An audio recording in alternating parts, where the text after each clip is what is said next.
From KGW News, this is Straight Talk with Laurel Porter. Hello and welcome to Straight Talk. I'm Laurel Porter.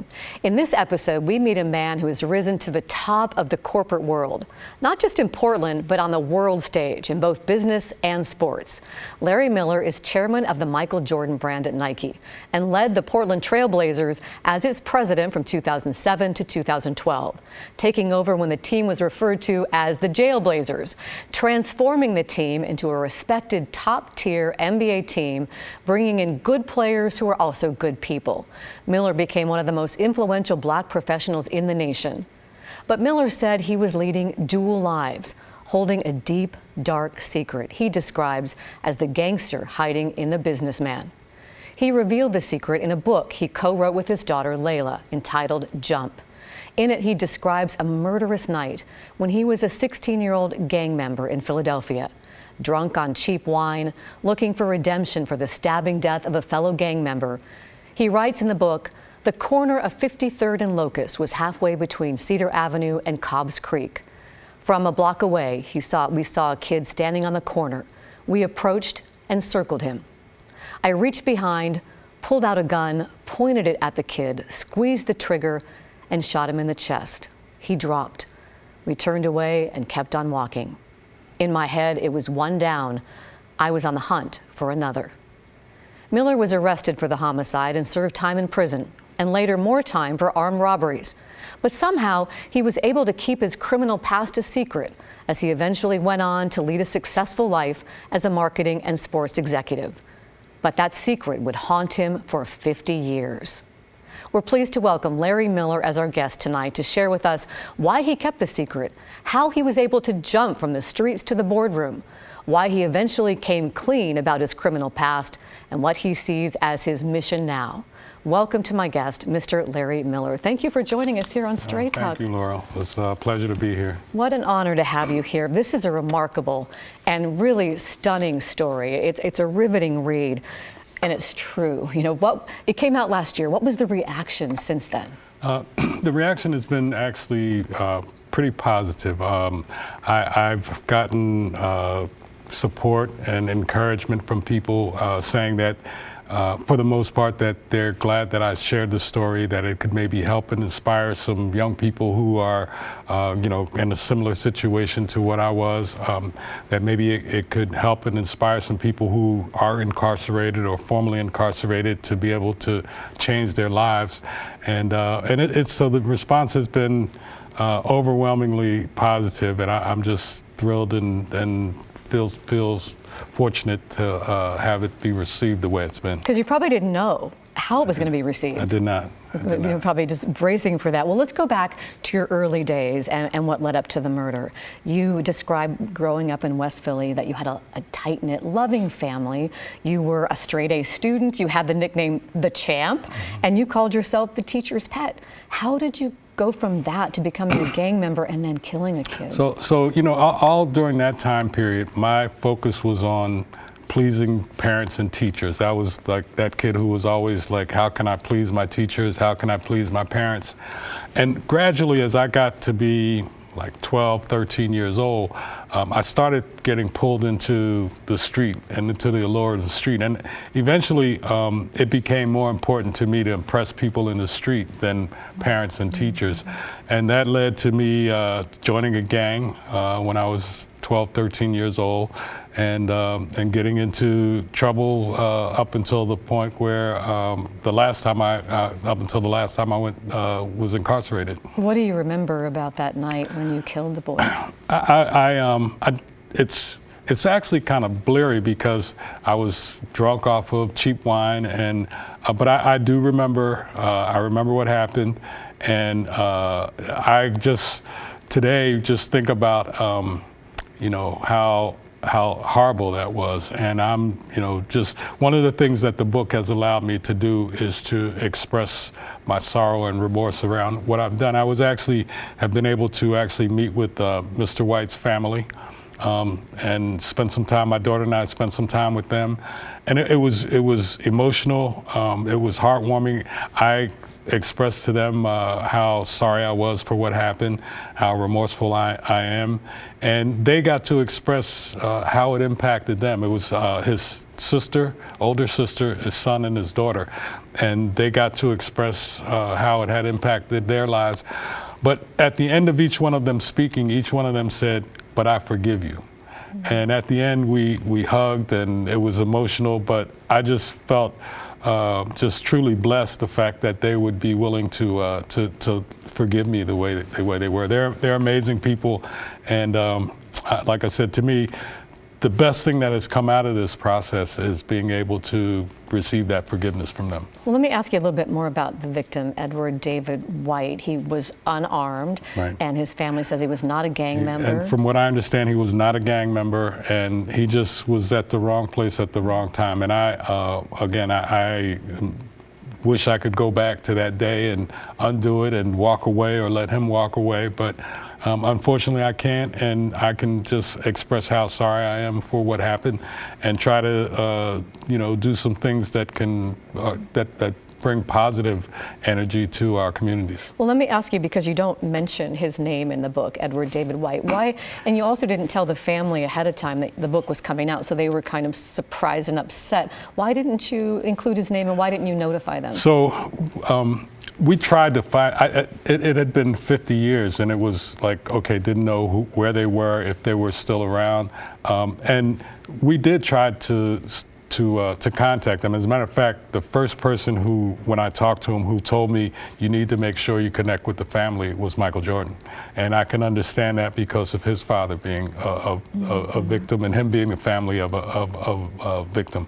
But we should have done it from the very beginning. There's no question about it. We should have reached out to them from the very beginning. But when we realized that and we started to try to reach out to them, the New York Times found them before we did.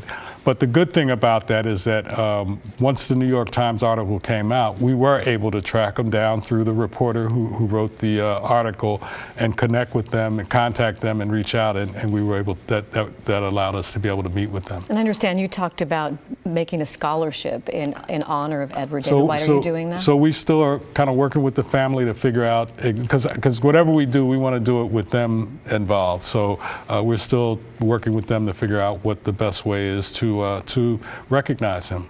Let's talk about your time in prison, because after you killed Edward David White, you pleaded guilty to second-degree murder. You were sent to prison for young offenders, and you spent 4.5 years there. Why such a relatively short amount of time? Well, actually, back then, that wasn't that unusual for a gang-related homicide like that. I think the average time was like 48 months or something, so it was right around what the average was for that at that time. I feel like I was really fortunate and really blessed. My family was able to scrape together enough money to get me an attorney, and he worked out a deal for me that allowed me to plead guilty to second-degree murder.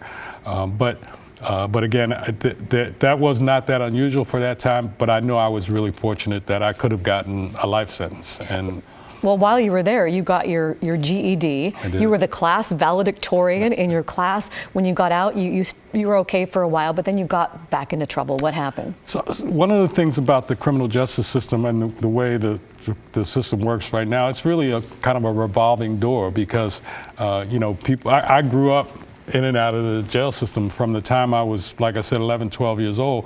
And every time I would go back, the same people would be there. We just kind of grew up knowing each other. And it's hard to break that cycle, because you have to try to figure out what you're going to do instead of the things that you're doing. And I was struggling with that. So then you got in trouble for armed robberies, and you went back to prison for 5 years. But that is when you really began to turn your life around. You had access to some educational programs. You got your bachelor's degree. You would get your MBA. And then eventually you had an interview for Campbell's. You got an accounting job there. But you talk about before that you were at an interview for Arthur Andersen. And that was where your secret was born. Tell us what happened and why all of a sudden you knew you had to keep it a secret, your criminal past. Well, so back then it was what was called the Big 8 accounting firms, and I was graduating from Temple University with honors as an accounting student, and one of the goals was to work for a Big 8 accounting firm. Arthur Andersen was the one that I kind of targeted.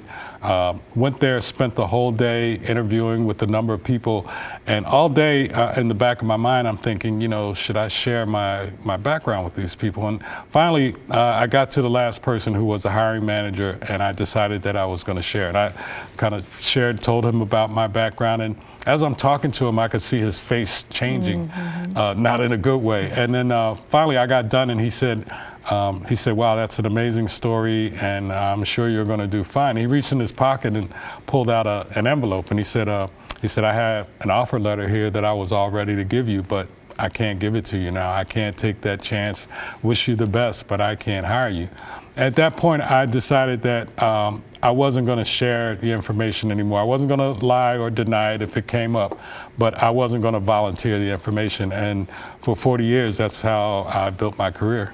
So you went on from Campbell's to other corporations, and as you became successful, more and more successful, your secret would haunt you, and you write about that in the book. So here's an excerpt from your book. Every promotion brought more responsibility and potentially more scrutiny. Frankly, I cannot explain how I managed to keep my criminal life and time served behind bars out of my business career. And frankly, I never rested easy, knowing that my past could show up and one day take a lead pipe to my career. How did that secret impact you physically and emotionally?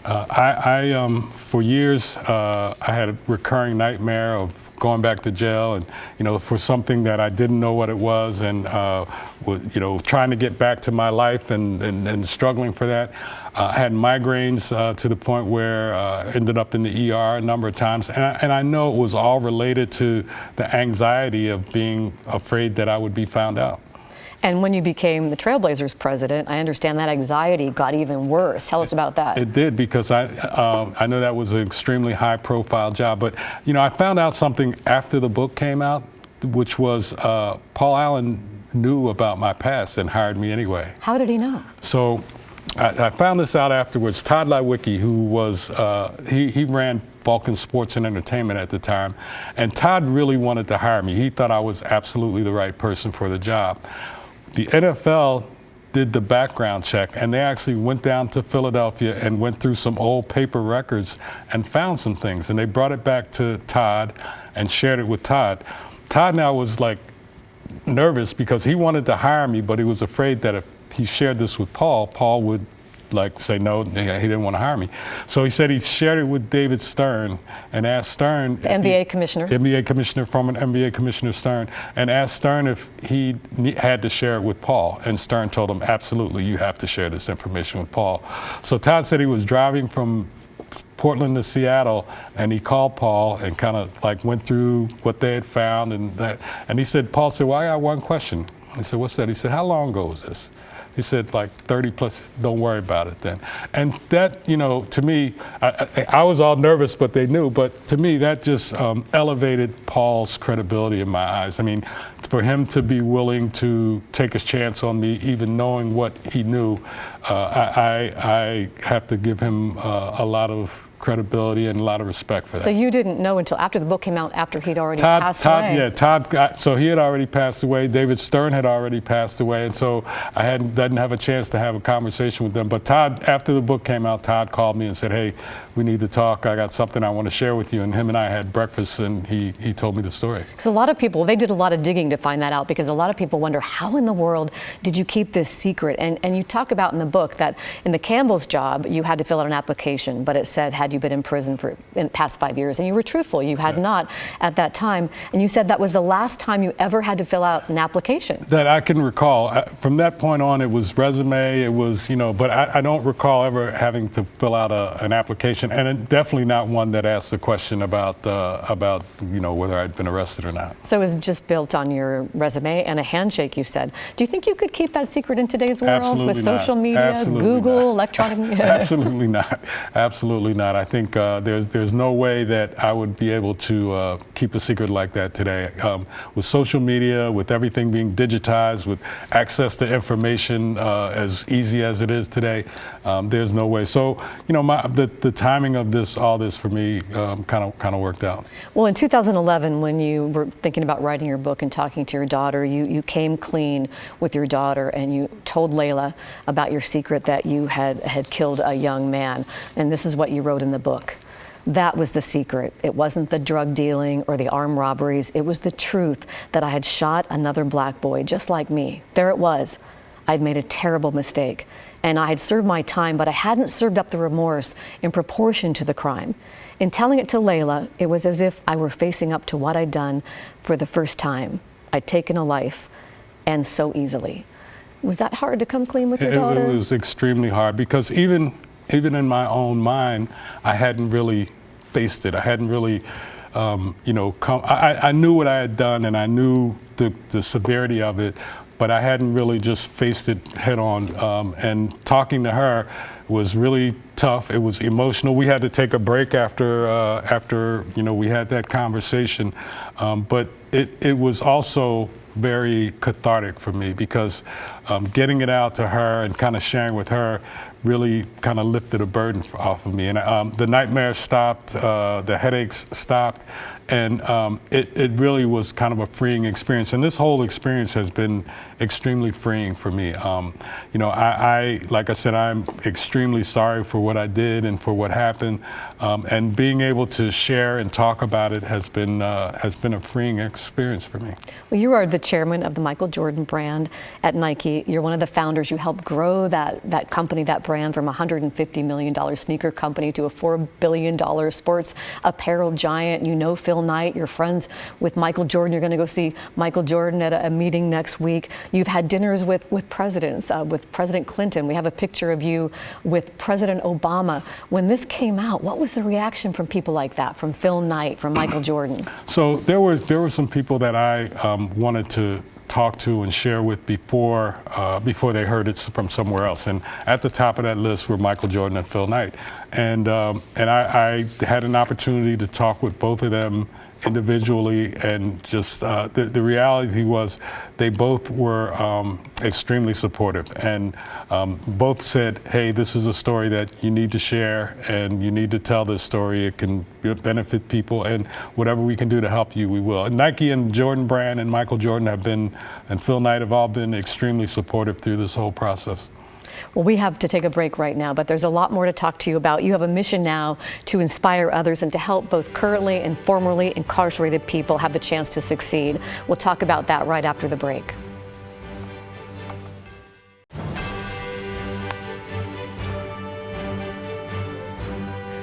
Welcome back to Straight Talk. I'm Laurel Porter. We're talking to Larry Miller, the chairman of the Michael Jordan brand at Nike, and the author of the book Jump, My Secret Journey from the Streets to the Boardroom. Miller reveals in the book that he gunned down an 18-year-old black teenager when he was 16 in West Philadelphia, how he kept that secret, and why, after 50 years, he came clean about his criminal past. Once again, Larry Miller, thanks for being with us here on Straight Talk. You know, you talk about that you got some lucky breaks and some real opportunities that helped you get to where you are today. What do you think helped you turn your life around while you were in prison? Well, the last time I was incarcerated, I decided once I got there, I really wanted to change my life. I was tired of the criminal activity. My daughter was young. She was like 2 years old at the time, and it made me realize that I wanted to change my life and kind of get out of that world that I was in. But the reality is, it's easy to say you want to do that, but then it's like, okay, how do you do it? To me, it starts first of all with believing in yourself that you can change. And when I was incarcerated the last time, the place I was at, the jail had a program there where you could actually take college classes inside the jail, and there were a number of colleges that were offering classes: Temple University, Villanova, Montgomery County Community College, Cheney State, Philadelphia Community College. And so I started taking classes, and they had a program where you could take a certain number of classes inside, and then if you stayed out of trouble, you could move into these trailers that were outside the jail wall and live in those trailers and leave every day and go to school and just have to be back at night. And so I focused on getting into that program, got into the program, and I got my associate's degree while I was in that program. Was able to transfer those credits to Temple University, moved to a halfway house in North Philly, and started at Temple as a junior. Got my bachelor's degree at Temple, and then started at Campbell Soup and was able to get my master's degree there. The the problem that the program that I was involved in doesn't exist anymore. And so if I was there today, I wouldn't be able to do what I've done. And to me, the goal, so something like 92% of people who are incarcerated get out at some point. The goal should be they come out better people than they were when they went in. And the only way that's going to happen is if there are more programs and opportunities for folks to learn how to be successful and have a successful life once they get out. So one of the things that I've been kind of focused on is helping to put that message out there and say, hey, you know, I'm an example of the fact that if someone takes advantage of opportunities, they can become a positive contributor to their community. Well, as I mentioned, when you were in prison the first time, you were the valedictorian of your GED class, and you said, let's not serve time. Let time serve us, which is indeed what you did. What are some particular programs you would like to see in the prison system now? So again, I think educational programs where, you know, people can earn a college degree or a skill. Even one of the things I'm really excited about is that Harvard Business School did a case study based on my book. And one of the statistics that came out in that case study is that if a person, so the recidivism rate is 77%. If a person learns a skill or a trade, that drops to 30%. So when you say recidivism, that means return back to prison. Back, yeah. So 77% of people who get out end up going back.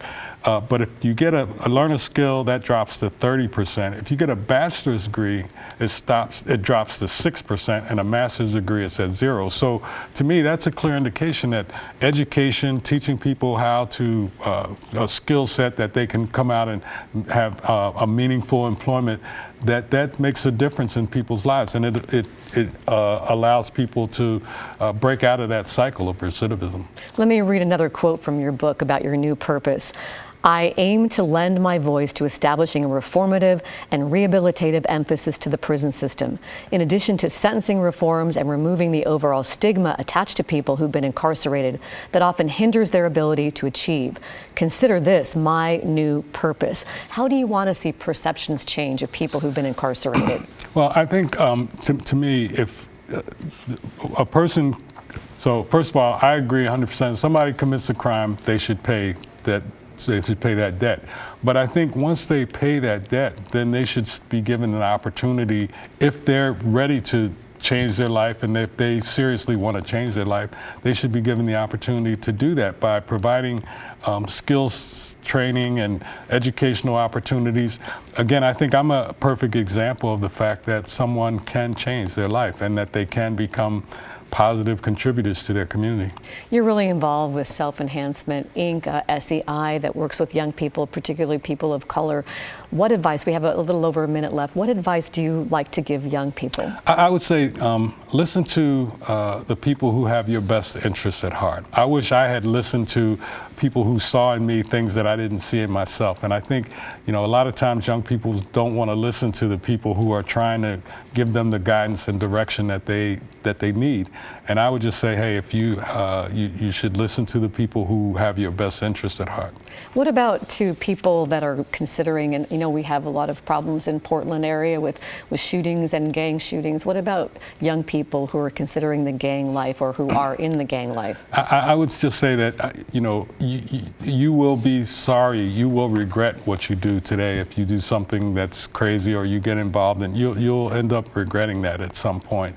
And I would just say, there was a commercial I saw that said that every individual is irreplaceable. And I think if you think about the value of life, which I don't think a lot of these young folks and folks in the street don't understand and value life the way it should be valued.